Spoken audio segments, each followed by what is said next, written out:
Shalom, vamos para mais uma aula. Desta vez vamos falar sobre canonicidade. Então vamos preparar aqui o nosso slide para iniciarmos nossa aula. Então aqui temos canonicidade, do hebraico kanei, palavra que significa junco, haste, vara ou cana de medir. Do grego canon, talo, regra, norma. A canonização é o processo pelo qual a Bíblia recebeu sua aceitação definitiva. Então, pela origem da palavra, percebemos que cânon é algo que é reto e que existe uma medida específica e que serve para medir, ou seja, é algo que é padronizado, é algo que tem um padrão, é também uma regra, é uma norma. Então, a canonização é o processo que a palavra recebe a sua aceitação definitiva. E aí nós vamos ver ao longo da aula como se dá esse processo. O profeta recebe a mensagem da parte de Deus, mas o reconhecimento pelo povo de Deus é algo diferente. Então, o profeta, nos, nos tempos de Israel, da monarquia de Israel, recebia de Deus uma profecia, recebia de Deus uma palavra, só que a autenticidade dessa palavra, dessa profecia, estava, na verdade, para ser definida por um cânon. Existia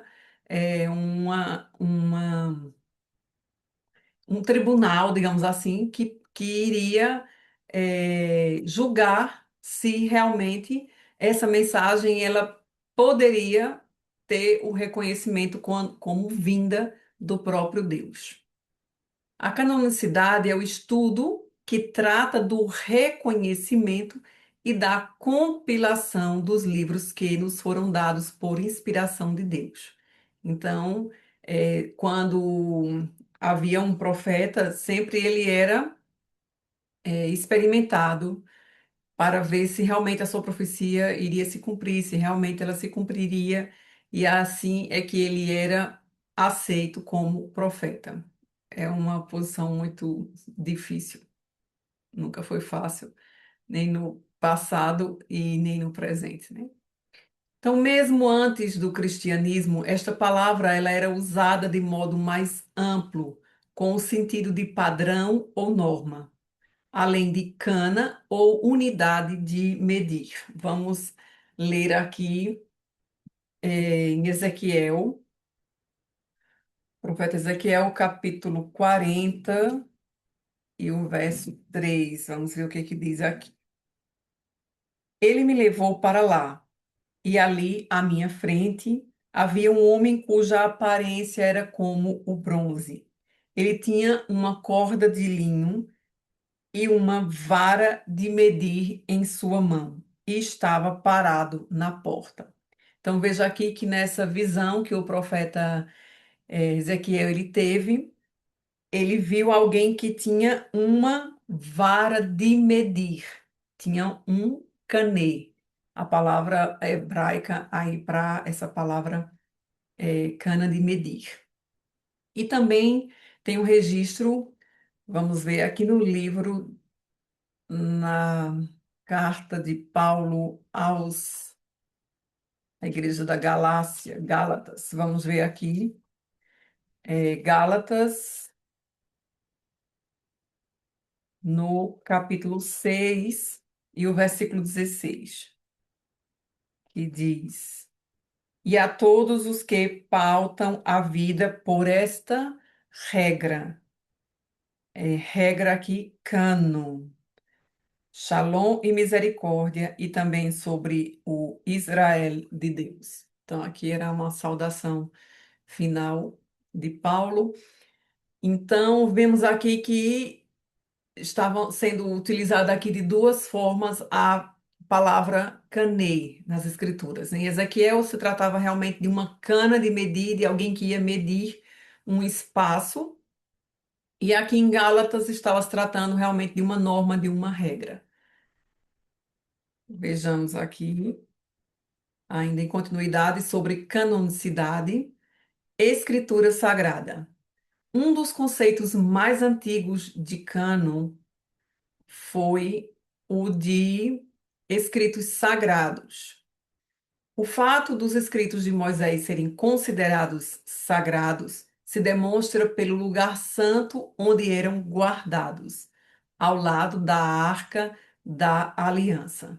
Vejamos também em Deuteronômio 31 e os versículos de 24 a 26. Deuteronômio 31, 24 a 26, que diz o seguinte: Moshe continuou o registro das palavras desta Torá em um livro até terminar a tarefa. Quando concluiu, Moshe leu estas ordens aos aos levitas que carregavam a arca com a aliança de Adonai. Peguem este livro da Torá e o coloquem ao lado da arca da aliança de Adonai, o Deus de vocês, para que sirva ali de testemunha contra vocês. Então veja que aqui, depois que Moisés finaliza o registro da Torá, depois que ele conclui essa tarefa, então é recomendado pelo próprio Deus que seja colocada as escrituras ao lado da arca da aliança para que ela sirva de testemunho contra a humanidade. É muito interessante. Eu gostaria de esclarecer que a versão que eu estou lendo aqui é a versão judaica, é a Bíblia judaica completa, tradução de David Stern, da editora Vida. Então, segundo Reis, também vamos observar aqui. Então, veja que a Escritura Sagrada, nesse caso aqui, a Torá, os textos primitivos, né, os 5 primeiros livros da Bíblia, foram, pelo próprio Deus, é, enviados para um lugar considerado santíssimo. Segundo Reis 22:8. Hilquiarro, o Kohen Hagadol, o sumo sacerdote, disse a Shafan, o secretário: Eu descobri os rolos da Torá na casa de Adonai. Hilquia deu o rolo a Shafan, que o leu. Então veja aqui que neste momento foi encontrado na casa de Deus os rolos da Torá. Aqui estava mais uma prova aqui de que esses livros eles eram guardados no templo sagrado. Escritos autorizados. A canonicidade das escrituras também é designada autoridade divina. A autoridade dos escritos mosaicos foi salientada perante Josué e Israel. Então, vemos em Josué capítulo 1, versículo 8, é um versículo bastante conhecido, mas vamos trazê-lo aqui também, que é quando Deus fala aqui para Josué usar as escrituras sagradas. Josué 1:8 que diz: Sim, mantenha o livro da Torá em seus lábios e medite nele dia e noite. Assim você agirá de acordo com tudo o que está escrito nele. Desse modo, os seus caminhos prosperarão e você será bem-sucedido. Então, além da recomendação de Deus de ele conhecer a Torá, de ele conhecer o livro que Deus havia eh, orientado Moisés a escrever, ele ainda diz, dá uma promessa, né, que ele seria próspero, que ele seria bem-sucedido se assim o fizesse. Os reis também foram orientados a esse respeito. Vejamos então em Deuteronômio 17, e temos aí dois 3, versículos 18, 19 e 20, Deuteronômio 17, a partir do 18 até o 20. Quando ocupar o trono de seu reino, ele deverá fazer para si uma cópia desta Torá em um pergaminho, a partir da cópia usada pelos corranim, sacerdotes, e levíimos, levitas. Essa cópia deverá permanecer com ele, e ele a lerá todos os dias da sua vida para aprender a temer Adonai, seu Deus, e a guardar todas as palavras desta Torá e estas leis e cumpri-las, para que não pense ser melhor que seus parentes, para que se não desvie para a direita nem para a esquerda da mitzvah, do mandamento. Desse modo, ele prolongará seu reinado e a de seus filhos e dos seus filhos em Israel. Então, vemos aqui a orientação de Deus também para quando Israel tivesse um reino, esse rei do reino deveria fazer o quê? E pedir uma cópia para usá-la. Então, a cópia da Torá deveria estar na presença do rei, para que ele pudesse ler e conhecer e se manter humilde e se manter orientado pela palavra de Deus, para que o seu reino fosse longo e para que também os seus filhos continuassem em Israel.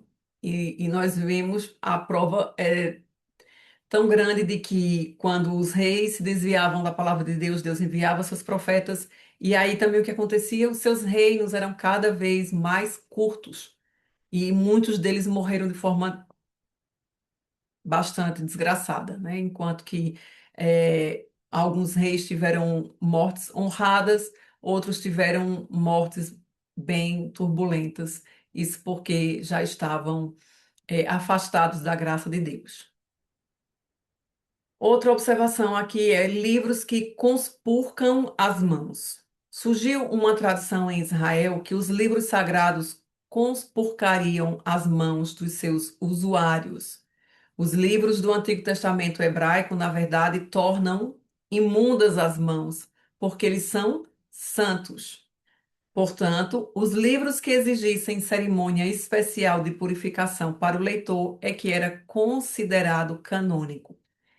Para vocês terem uma noção, o povo de Israel leva tão a sério a, a palavra de Deus que eles não tocam nas escrituras sagradas, eles usam um iad.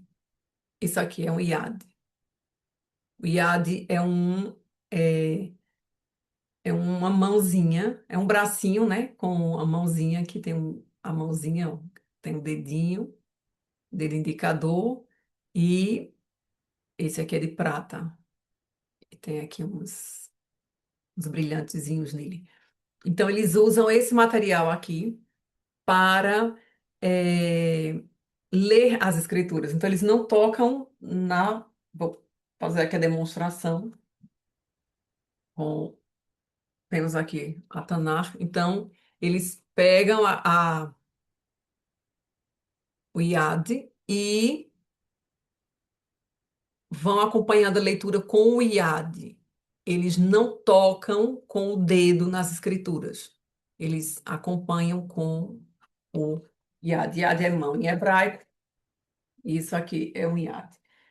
Então, isso é pelo respeito que eles têm pela palavra, porque a palavra é tão santa que as mãos deles, por serem pecadoras, seriam manchadas pelo o poder da santidade da palavra. É muito interessante aqui essa observação.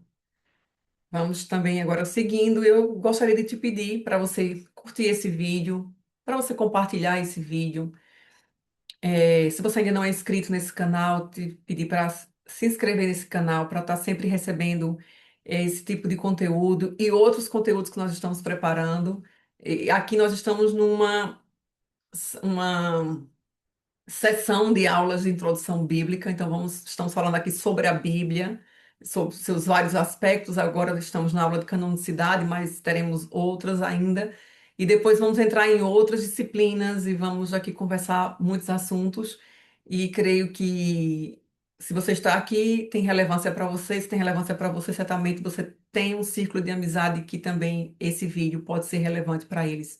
Então, quero te pedir para aproveitar, compartilhar esse vídeo com o máximo de pessoas que você conseguir, para assim o YouTube sair entregando para outras novas pessoas também e estas aulas alcançarem o máximo de pessoas. Vamos ver aqui sobre os livros proféticos. Um determinado livro só era considerado inspirado se escrito por um profeta de Deus. Só os livros redigidos durante o período profético, compreendido desde Moisés até o rei Artaxerxes, poderiam ser canônicos. Portanto, só poderia ser canônico qualquer livro do Antigo Testamento que fosse escrito em sucessão profética, durante este período aí, no qual é chamado e considerado período profético.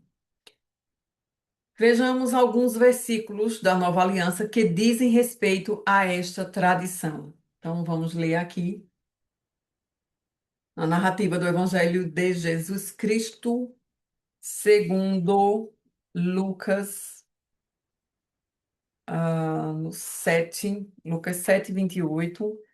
Vamos ver qual é aqui, 28. É, Lucas 7:28. Eu lhes digo que entre os nascidos de mulher não surgiu ninguém maior que Iohanan, João, o imerso. Entretanto, o menor no reino dos céus é maior que ele. Então, veja aqui que ele estava falando de algo, o versículo 27, eu acho que era o 27 aqui. Ele é a pessoa a respeito de quem o Tanar diz.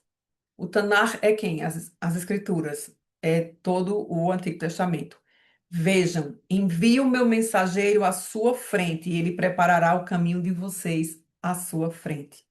Então, as escrituras aqui estão sendo consideradas, porque aqui nós temos uma profecia de Malaquias 3:1. Então, se a gente fosse agora lá em Malaquias 3:1, a gente ia ver essa profecia aqui. Vejam, envio o meu mensageiro à sua frente, ele preparará o caminho de vocês à sua frente.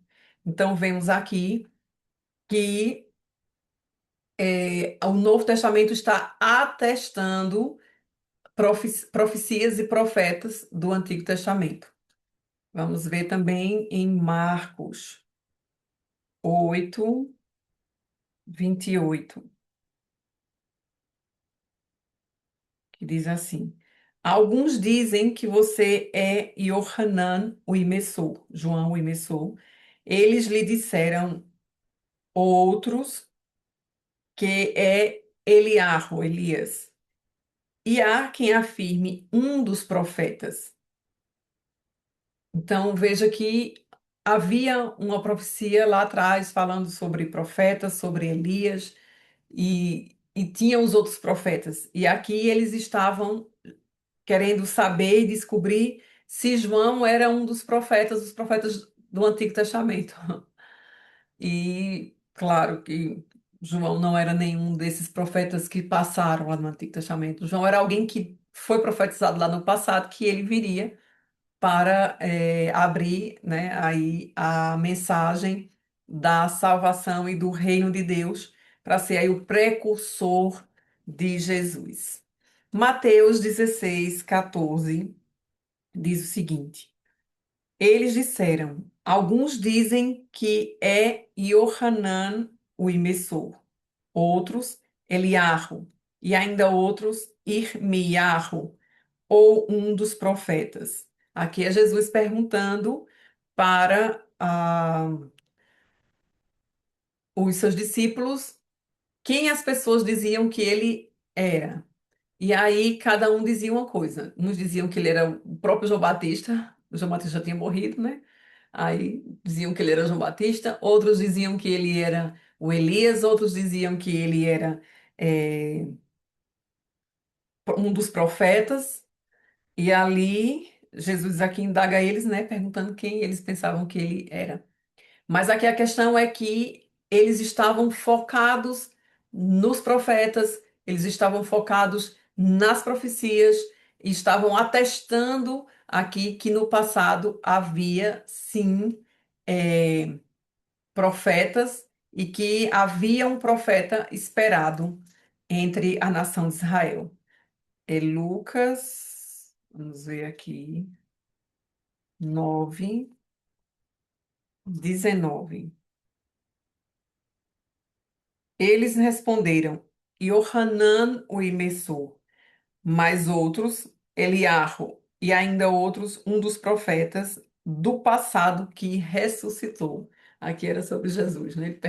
E ele respondendo que Jesus poderia ser um profeta que ressuscitou, um profeta do passado que havia ressuscitado. Então veja aí que havia um respeito muito grande e havia uma consideração muito grande, a ponto de acreditarem que a pessoa que operasse milagres seria um profeta. E Jesus estava andando entre eles ali em Israel, estava operando muitos milagres, estava trazendo uma mensagem muito séria.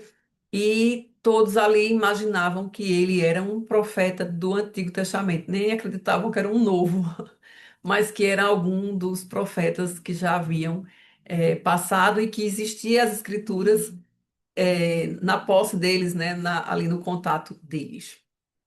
Então, hoje nós finalizamos aqui sobre canonicidade.